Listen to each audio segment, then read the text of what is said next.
हमारे साथ मोहम्मद सलीम साहब मौजूद है। बड़ी ही इनकी इंटरेस्टिंग कहानी है। 22 साल ये जेल के अंदर रह कर आए हैं, लेकिन जेल के अंदर रह के जो जो चीज़ें इन्होंने सीखी, आज दुनिया भर में इनकी शोहरत के चर्चे हैं। फ़न हताती इन्होंने अंदर सीखी, सॉफ्टवेयर करना और करवाना सिस्टम्स के अंदर इन्होंने अंदर सीखा, जूडो कराटे इन्होंने अंदर सीखे, और अब ये बाहर आकर अपने स्टूडेंट्स को बेलौस ये तमाम खिदमात दे रहे हैं। ये कहा जाता है कि जेल में इंसान किसी दुश्मन को भी ना भेजे कि वहाँ पर जाके इंसान मज़ीद बिगड़ जाता है, लेकिन इन्होंने वहाँ पर जाके अपना आप को बेहतर किया और इनको इनके स्किल्स की वजह से वहाँ पर वीआईपी प्रोटोकॉल मिला। ये कहानी कैसी है और कब शुरू होती है, कब ये जेल में गए, कब ये वापस आए और अब कहाँ जनाब ये फलाही काम कर रहे हैं, ये तमाम कहानी मोहम्मद सलीम उर्फ किंग कैदी से पूछते हैं। अस्सलाम वालेकुम सर। वालेकुम अस्सलाम। सर कैसे हैं आप? अल्हम्दुलिल्लाह। सर किंग कैदी, आपने कहा कि भट्ट साहब आप किंग कैदी मेरा निक नेम है, आप गूगल पे सर्च करें तो आपकी तमाम मेरी प्रोफाइल सामने आ जाएगी। बिल्कुल सर। किंग कैदी की कहानी क्या है, किसने किंग का खिताब दिया आपको? वो जब मैं छोटा होता था, थोड़ा सा शरारती था, तो स्कूल से खुद भागना, बच्चों को भी भगा लेना जैसे होते हैं आम बच्चे सिंपल, तो टीचर ने नाम दे दिया कि आवारागर्दों का किंग, तो वो पक्का वो ही पड़ गया। सर सलीम साहब ये बताएं कि किस उम्र में आप जेल में गए थे और क्या आपसे जुर्म हो गया था जो आपको 22 साल आपने जेल में काटे? ये कब की बात है सर? मैं तकरीबन 15.5 साल का था, मैट्रिक का रिज़ल्ट आने वाला था। उस दिन मुझसे मर्डर हुआ था। वो एक जालिम जगीरदार है जिसने हमारे गांव के 2 बंदे मार के जेल काट के वापसी आया।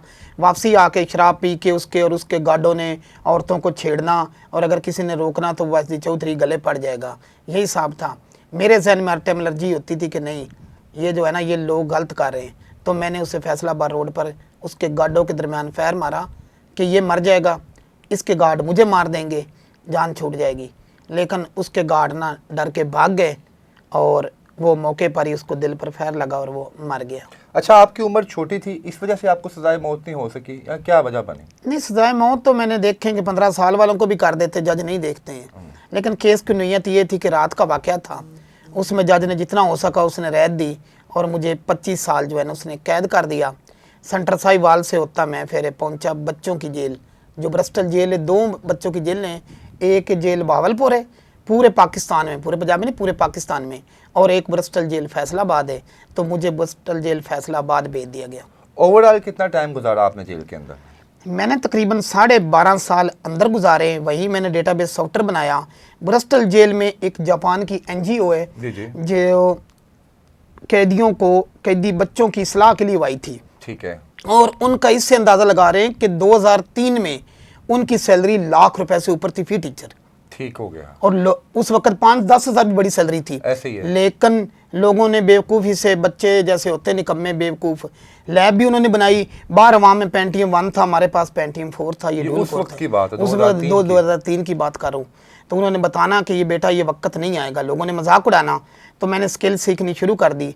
मैंने 52 के करीब सॉफ्टवेयर, जिनमें ग्राफिक्स की एक लंबी लाइन है, इलस्ट्रेटर भी, कोरल भी, इन डिज़ाइन भी, इसके बाद एनिमेशन में दूसरा क्या नाम है, आई क्लोन से लेके ब्लेंडर से लेके, इसके बाद वो 3D माया मैक्स। तो सर आप पढ़े लिखे थे जब आप गए थे जेल में? मैट्रिक मैं जब यहाँ मैट्रिक में मैंने पेपर दिए थे और अंदर जाके मैंने ICS किया। बाहर भी आप सर ऐसे ही आप पढ़ाई में तेज थे या अंदर? हाँ, शरारती बच्चा अमूमन तेज होता है, शरारतें तो होती हैं, लेकिन अंदर जाके ज्यादा शौक पैदा हो गया। अंदर जाके मुझे शौक पैदा हो गया और अंदर ये स्किल सीखने का तो बेपना हो गया स्टडी के साथ। तो जब आप स्किल सीख रहे थे, जब आपने बताया कि आपने सैकड़ों सॉफ्टवेयर्स वहाँ पे सीखे, जी, और बाकायदा वहाँ पे आप जेल के अंदर आपको जो प्रोटोकॉल मिला वो भी काबिल तारीफ है, तो इतनी चीज़ें जब आप जल्दी से पिक करते जा रहे थे तो वहाँ पे लोग, जो वहाँ का जो था स्टाफ जो था, किस तरह वो इम्प्रेशन बना? मैं बताता हूँ आपको।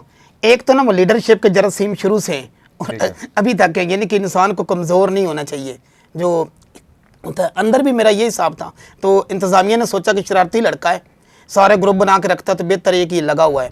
मैंने पहले 2 घंटे, हमें तो अंदाज़ा कर लें कि इतना बेहतरीन मास्टर हमें मुहैया किया। मास्टर खलील ताई, सुप्रीम डॉनर ऑफ पाकिस्तान है वो, master Ishtiaq 4 don of Pakistan है वो, हमें हमारी तरबियत के लिए IG पंजाब ने भेजे कि ये इनको ना जिमनास्टिक और मार्शल आर्ट में महारत सिखाएँ। 2 से 3 घंटे वो करना। उसके बाद फिर मैंने ये, हमारे वो जापानी इंस्ट्रक्टर थे, उनके बच्चों ने, लोगों ने मजाक उड़ाना, मैंने रिस्पेक्ट करनी टीचर की। मुझे पता था ये लोग दोबारा नहीं मिलेंगे। सर रोज़ाना कितने घंटे आप अंदर स्टडी करते थे? मैं तकरीबन वो जिमनास्टिक मार्शल आर्ट के अलावा मैं, हमारा होता था 6 घंटे टाइम, लेकिन मैं कोई 12 से 14 घंटे देता था, क्योंकि मैं गाँव का लड़का था। मुझे ये माउस ये चीज़ें पहले समझ में नहीं आती थी, और उस वक्त कंप्यूटर आम भी नहीं था। तो जैसे आप बता रहे हैं कि आपने तकरीबन 52 कितने साल 16-17 साल आपने जो है वो अंदर गुजारे हैं जेल में? नहीं, मैंने 12.5 अंदर 25 साल मुझे कैद हुई, इस 22 साल में ख़त्म होती ठीक है। है। और नाजरीन को ये भी वजाहत दे दे कि जो लोग कहते हैं ना 25 साल दिन रात काटी जाती है, ये बहुत बड़ा जुल्म है और बहुत बड़ा झूठ है। जब का पाकिस्तान बना है 25 साल कैद जो है ना सिर्फ दिन ही दिन गिना जाता है, रात कभी भी नहीं गिनेगी। रात नहीं गिनी ना ना ना, ये जो बिल्कुल कहा जाता है कि आपको दिन और रात की सजा दिन काउंट हाँ, होती है, वो नहीं ये आता। झूठ बोलते, बिल्कुल झूठ तो बोलते फिर आपको क्या इतना रिलैक्स कैसे मिल गया? अगर आपको 25 साल अगर सजा हुई थी तो कितना क्यों क्वार्टर फिर आप- पढ़ते हैं कि हम, वो क्वार्टर उसको कहते हैं कि जेल की एक लैंग्वेज है। जी जी जैसे आपके पास कोई जेल कह दिया तो उससे पूछे कि भाई जेल में रोटी को क्या कहते हैं, तो रोटी नहीं कहते, नफरी बोलते हैं। नफरी दो रोटी बोलते हैं। अलग लैंग्वेज है जेल की। इसी तरह 25 साल जो कैद है ना, उसमें हमें हमारा एक मंथ होता, कोई अगर सही काम कर रहा है ना अंदर, तो उसका 22 दिन का मंथ होता है, किसी का 23 दिन का मंथ होता अच्छा, है। ये डिस्काउंट मिल जाता है जी आपको? जी, वो 6-7 जो दिन पड़ते हैं हाँ। हर मंथ, उनको बोलते हैं क्वार्टर। तो आपको हर मंथ कितना डिस्काउंट मिलता था आपके? मेरा ख्याल है मुझे ना सबसे ज्यादा आप ही 8 मिलते थे, यानी कि 22 दिन का एक मंथ था मेरा। ठीक है। और मैंने पूरी काटी, मेरी सुप्रीम कोर्ट, मेरा वकील जो मेरा बाप मर गया था, जी जी ठीक है, और वो जालिम इंसानों ने बहुत बड़ा वकील किया, कानून तो उनको रोक नहीं पाता था। पहले उसने हमारे गांव के 2 बंदे मारे, फिर उसने आके वो तो जेल में जब आप थे तो क्या क्या नुकसान बर्दाश्त करना पड़ा? बाहर एक वालिद का जनाजा उठाया, उसके अलावा? नहीं, वालिद का जनाजा में अंदर ही था ठीक जब है। भी वो वालिद साहब फौत हो गए। बाकी मुझे जेल में मेरा बहुत दिल लगा रहा, वहाँ मुझे जितनी सहूलत मुझे देगी, आप नाजरीन को दिखाना बराए मेहरबानी कि अलहदा रूम, नेट की सहूलत इतनी, तो अंदर जो वजीर पकड़े जाते थे वो कहते थे जेल तो किंग की है। मतलब मुझे ना कैमरा, किस वजीर ने आपसे मुलाकात अंदर की हुई है? किन किन लोगों ये को मेरे आपने होते हुए अंदर गिलानी देखा? रहा है सिर्फ। गिलानी साहब रहे हैं, तो वो बाकायदा आपकी स्किल्स देखते थे अंदर आके, पता चलता था कि कैदी ये यहाँ एक पे दफा कोई है? चलान गया था, हम शरारत की थी, अडयाला जेल घूमे थे, तो तभी इनसे मुलाकात हुई थी। मैं कहता यार तुम्हारी मौज लगी हुई है। अडयाला जेल में भी रह के और आए आप? ये मेजर जनरल हमीद गोलनी, जी जी ये 7-8 दिन रहा। जब मुशर्रफ ने नजर बंद किया तो मैंने पराठा लेके जाना, मुझे बड़ा शौक था इसकी बातें सुनने का, बड़ा जीदार आदमी था, अल्लाह जन्नत नसीब करे। बाकी जितने भी वज़रा जब जेल के अंदर जाते थे बड़ा प्रोटोकॉल मिलता था जी, उनको। जी। तो ये जेल बेसिकली आप अडयाला में रह के आए हुए हैं? जी जी। तो ये जेल जहाँ बरहान साहब इस वक्त मौजूद हैं, जी, जेल जी। का साइज क्या है, क्या सीन है यहाँ पे, इनको क्या सहूलियात दी जाती हैं? मैं बताता हूँ, ये जो बड़े लोग कोई भी चले जाए, इनकी कम से कम बी क्लास लगती है, कम कोई से भी बड़ा, हाँ कम से कम बी क्लास होती है, वो आम जेल से 1000 गुना अच्छी होती है। ठीक है। कम से कम इसी बात से ये वज़रा अंदाज़ा लगा लें कि आम कैदियों का क्या हाल है, जो टांगे उनको सीधी करने की भी जगह नहीं मिलती, और इसी हालत में उनकी सारी ज़िंदगी गुजर जाती है। अच्छा जी। अगर ये जेलों का निज़ाम ही अच्छा कर दें, वहाँ इसलाह का बंदोबस्त कर दें। यानी एक जेल में इतने कैदी अंदर होते हैं हवालात में कि आपको? सर जी, यहाँ इतना कमरा है ना, जी, जी। ये बड़ा है, सजा मौत का कमरा, वो एक बंदे के लिए 2 बंदे के लिए बनाएगी चक्की, उसमें इन्होंने 15-20 घुसेड़े होते हैं। और अंदाजा कर लें कि इतनी सी जगह भी नहीं बचती, मैं अंदर मतलब कैमरे से ये ड्यूटी, इतनी सी जगह भी नहीं बचती। कोई इंसानियत की कोई हद होती, अब खुद तकलीफ पहुंचती, चाहे जिस मर्जी सियासी को पहुंचे, तो रोला डालते हैं। इस मामले में मेरा इख्तलाफ है। जब ये खुद अंदर जाके देख के आए कि जेलों के हालात नहीं है, हर तरफ पैसा लग सकता है, तो उन पर भी लगाएं, वो भी इंसान है, वो भी टैक्स देते हैं। अल्लाह खैर करे। अच्छा, आपने फिर फ़न हताती भी अंदर सीखी? आपने जी। बताया कि आप बड़े बड़े खूबसूरत स्केच बनाते हैं, और जी, इवन के जी। सलमान खान साहब के लिए भी आपने इंडिया में स्केच जी, बना जी। के भेजा। जी, जी। ये कहाँ से सीखा? मैंने इंडिया में नहीं भेजा, मैंने वो चैनल पर ना वो उसके बनाता था, और जो स्ट्रॉन्ग उज़मा है ना, जी, जी। उसने कहा कि आप शादी कब करोगे?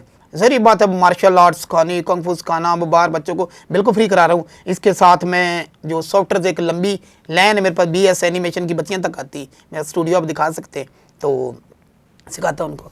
तो वहाँ से ना वो मैंने कहा कि मैं जब वो शादी करेगा फिर मैं शादी करूँगा। फ़ैन हूँ इसका काफ़ी, पेंसिल स्केचेस के बड़ी स्पीड से बनाता हूँ। तो इसका वो बेटा जो मर गया, सदीकी बाबा, इसका बेटा जिशान, इसने सबसे पहले कॉल की आपको? हाँ, कॉल की। इंडिया से वैसे तो दोस्त करते रहते हैं, लेकिन इसने मुझे, मेरी बाइक पर भी हिंदी लिखा हुआ, देवनागरी भी मैंने अंदर ही सीखी, तो इसने कॉल की और कहा कि मैं वो सलमान का वो दोस्त हूँ। मैंने कहा बस यार मजाक कर रहे हैं, तो इसने वो वीडियो कॉल करा दी। बकायदा इंडिया नंबर था, इंडिया का नंबर, वीडियो कॉल हुई? व्हाट्सएप पे वीडियो कॉल अच्छा, है। वीडियो कॉल हुई। वो कोई पहली तो नहीं, वो तो होती, बस मसाइल ये हमारे ना, ये दुबई में वो हमारा अल्लाह बेड़ा गर्क करिए, जो फकीर नहीं मांगते, इनके ऊपर पाबंदी लगी हुई। अब मुझे कोई शादी करनी पड़नी को पकड़ के ना आपकी भाभी लेके फिर मैं दुबई जाऊंगा इससे मिलने से। अच्छा, तो वीडियो कॉल जब हुई तो वीडियो कॉल पे सामने कौन था? इतनी बड़ी बड़ी शेप थी, जो वहाँ नजर आते हैं वो नहीं होते असल में। तो कौन? सलमान खान साहब थे? हाँ, तो क्या था, हाँ। उन्होंने कैसे पहचाना कहता आपको? गुड यार किस गुड, तरह? कहता है मैं तो तेरी वो हिस्ट्री, कहता है मैं 3 दफा तेरा इंटरव्यू यहाँ से सुन चुका हूँ कि तुमने अंदर रह के ये, कहता है ऐसे, ये तो कोई फिल्मी स्टोरी लगती। मैंने कहा मेरे सारे सबूत है, मैंने टाइम ज़िया नहीं किया, यानी कि चीज़। आपकी मुलाकात वो हो गई, गुफ्तगू हो गई आपकी सलमान। तो ये बताएं, ये किस तरह ख्याल फिर आपको आया जेल से बाहर आकर कि आपको फलाही काम करना चाहिए? मैंने अंदर भी बेसिकली मैं कोई बुरा इंसान नहीं हूँ, वो भी मुआशरे का गन था, वहाँ मैं और क्या करता। ये थोड़े दिन पहले का वाक़या कि मैं गुजरा हूँ, ये बच्चे को पता है कि मैं वहाँ से गुजरा हूँ, नहर से एक बूढ़ी अम्मा ने लिफ्ट मांगी, गर्मियों की बात है, और वहाँ से आ रहा हूँ। अब एक बंदे ने इतना मोटा डंडा पकड़ा हुआ है, ठीक है, मैं अब आपको वो भेजता हूँ रपट की नकल में, और मार रहा है अपनी बीवी को, उसका सारा जिस्म फट चुका है, वो 6 माह की बच्ची को बचा रही है, माँ बचा रही है, फुल गर्मी है, और लोग वीडियो बना रहे हैं। ये कल्चर खत्म हो कि वीडियो उसे रोक नहीं रहे। अब मैंने सोचा कि अगर मैं इसे कहूँगा ना कि तू छोड़ दे माई को, तो उसने छोड़ने की बजाय उसने क्या, मेरे सर पर डंडा मारना है। मैंने पहले वो जो तंदूर समझते हैं ना, उसके अंदर डंडा था, पहला उठाया, यहाँ मारा है, और तकनीक भी कोई ऊपर से मारना शुरू किया। जब मैंने मारना शुरू कर दिया तो बड़े बड़े जवान निकल आए हैं, हाँ, कि हाँ छोड़ो, तू कौन है, तू ज्यादती कर रहा है। मैंने कहा, फिर मैंने भी सीधी बात है, मैं एंट्री में मैंने चाकू निकाल लिया। मैंने कहा मैं पहले ही बंदा मार के दिमाग टिकाने लगा दूं। जब औरत पर जुल्म कर रहा, उसके कपड़े फट चुके थे, खून और खून थी। ये फिर एबी सिन्हा को गंदा नाला जाता, वो भाग के उसी में घुस गया नीचे, और वहाँ से गालियाँ देने लगा। औरत कहती मैंने मामू के यहाँ रिश्ता हुआ है, ये मेरे मामू का बेटा है, रोज़ मारता है, मेरी 3 बेटियाँ, मेरा क्या कसूर है। मैं कोई 2.5 मील फुल गर्मी में, जुलाई में के दिनों में, इस दफ़ा कितनी गर्मी वहाँ से आई थी। अब वो किसी खबीस ने मेरी वीडियो बना ली, बहर वो डर के मारे निकला नहीं, मैं बाद में निकला। औरत को 200-250 रुपया मेरी जेब में निकला, वो मैंने दिया, वो चली गई। बिल्कुल ऐसे ही है।